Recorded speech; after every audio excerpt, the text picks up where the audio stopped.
लोग इश्क करते हैं बड़े शोर के साथ, हमने भी किया था बड़े जोर के साथ, मगर अब करेंगे जरा गौर के साथ, क्योंकि कल उसको देखा था किसी और के साथ। खुदा के करिश्मों में अगर रात न होती तो ख्वाबों में भी आपसे मुलाकात न होती।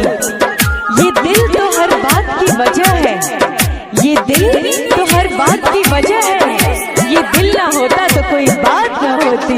दिल तोड़ देला मुहा मोर लेला, दिल तोड़ देला मुहा मोर लेला, हमारा कोह के पाराई जोगे हर जाई, जोगे सनम हर जाई।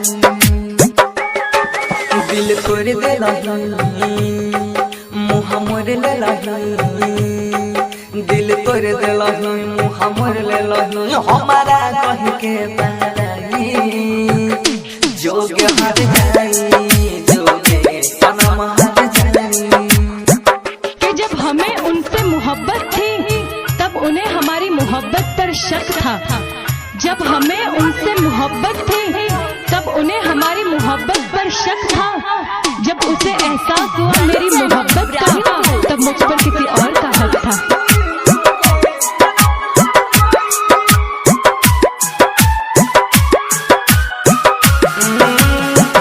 मंगने रही प्यार हम कहीं के भगवान से, छूट गए साथ हाथ हमारो जान से।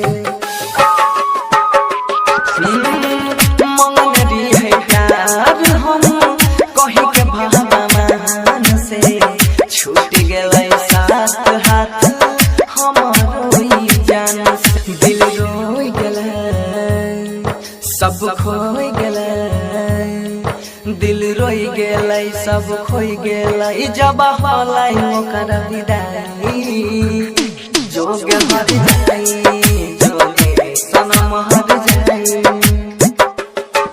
दिल तोड़ देलही मुँह मोर लेलही, दिल तोड़ देलही मुँह मोर लेलही, हमारा कही के पहराई जोगे हर जाई, जोगे सनम हर जाई, जोगे हर जाई, जोगे सनम हर। खुदा के करिश्मों में अगर रात न होती तो ख्वाबों में भी आपसे मुलाकात न होती। ये दिल तो हर बात की वजह है, ये दिल तो हर बात की वजह है, ये दिल ना होता तो कोई बात न होती।